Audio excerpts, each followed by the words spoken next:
just on the insides, and even with this small amount of grease, once we compress this spring later, you'll notice how much grease. Right, we're ready to start cleaning the mainspring now.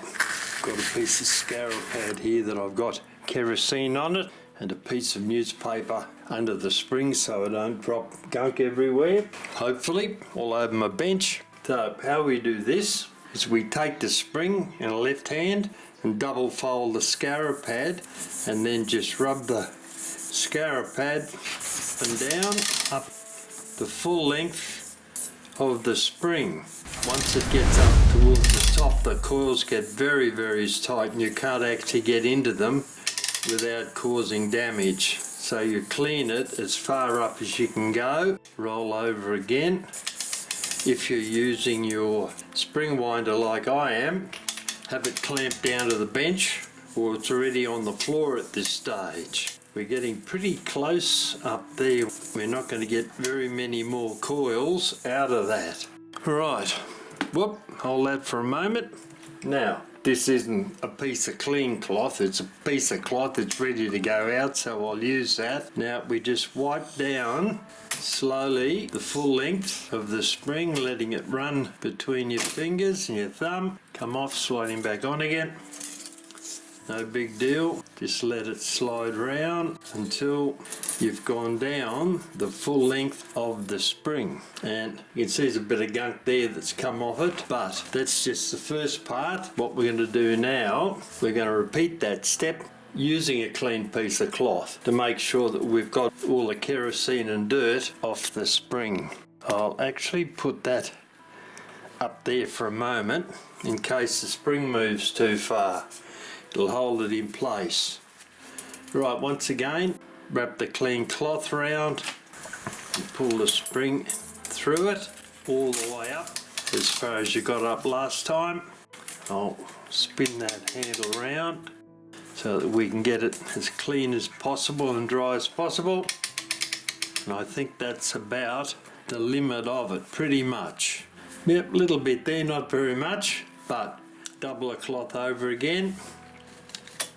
And then let the spring slide once again in through the cloth, down for the full length. Take the cloth off the end, and there's very little there. Most of it's on the first piece of cloth I had.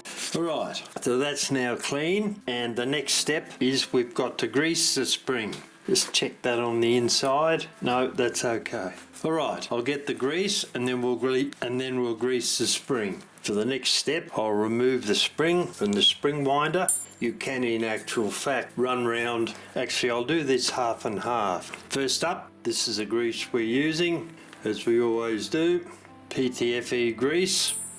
Using a toothpick, we put a bit of grease on the toothpick. I'll do the first half of the mainspring on the spring winder. Then I'll take it off and then I'll complete greasing the spring. Right, so what we're doing, we're putting grease on one side of each of these coils.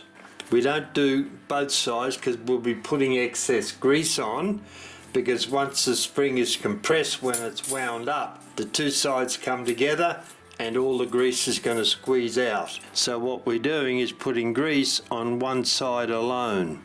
And I'll start off in here, tightly in behind the spring where the coils are tightest. That'll give us some lubrication down there. Alright, some more grease on the toothpick, and we're up onto a larger one now. So we run all the way around that coil, and I'll hold that so I know where I am, and I'll move the grease across so it's a little bit easier.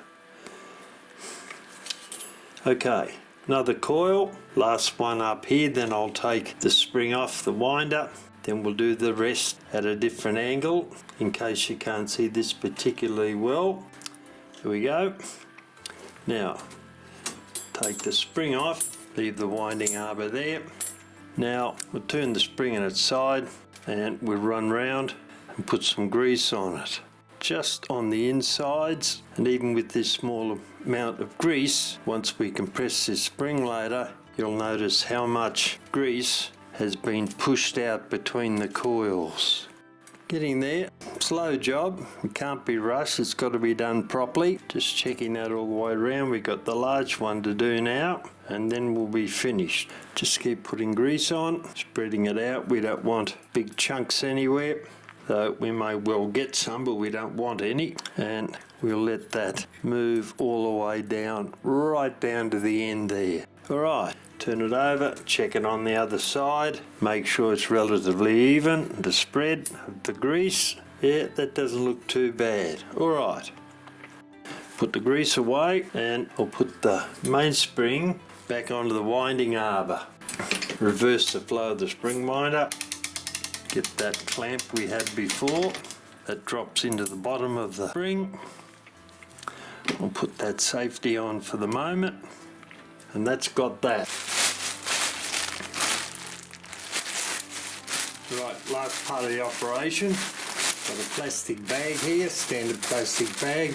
I've got going written on it so I know which spring is inside here so that we don't mix them up. I'll take the hook off there, and there's our spring completed. It's now clean and being greased. So I'll slide it off the winding arbor, drop it into that bag, and it will stay there until we're ready to put it back into the barrel.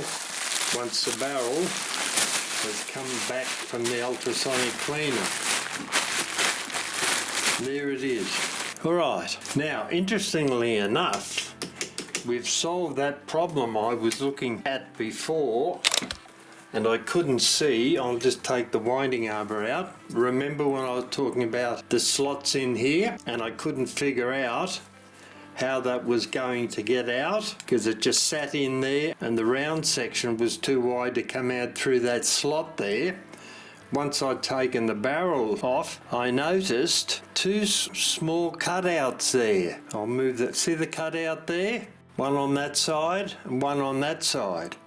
And the deal is obviously is you push the winding arbor up through it until those two slots come up. And then you can slide it, not very easily apparently, but allegedly you can slide that then out of the plate. There we go. But you're going to have to press that up a long way because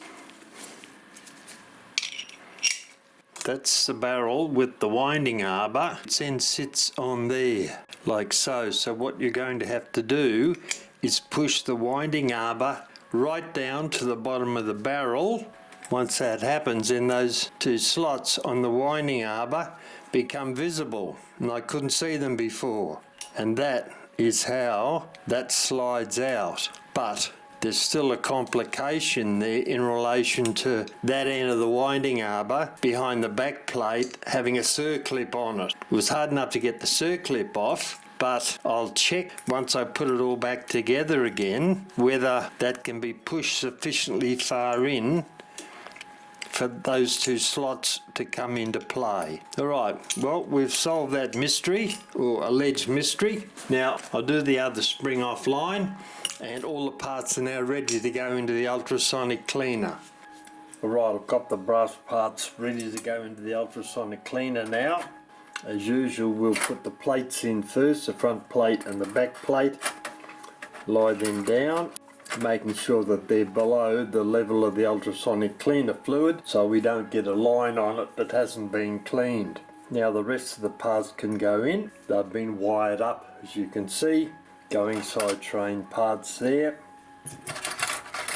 Strike side the minute wheel, the rack and the snail. Pop those in on top, and other pieces, small pieces, go into these little T-strainer containers. For example, the 4 nuts that go on the pillars to hold plates together. That keeps them all together so they don't drop out of this cage into the ultrasonic cleaner bottom. The center wheel, and now that we remove the mainsprings, both the barrels and the wheels that go on top of them. And they both look the same, strangely enough, because they are, but there can be slight variations in things. So what I always do is I join those two together like so. That's the going side train, And to differentiate the strike side train, I always put an extra piece of wire on, so I know that when the parts come out, that's the strike side set. Alright, they're ready to roll now. I'll put them into the ultrasonic cleaner, then we'll check and see what condition they are when they come back.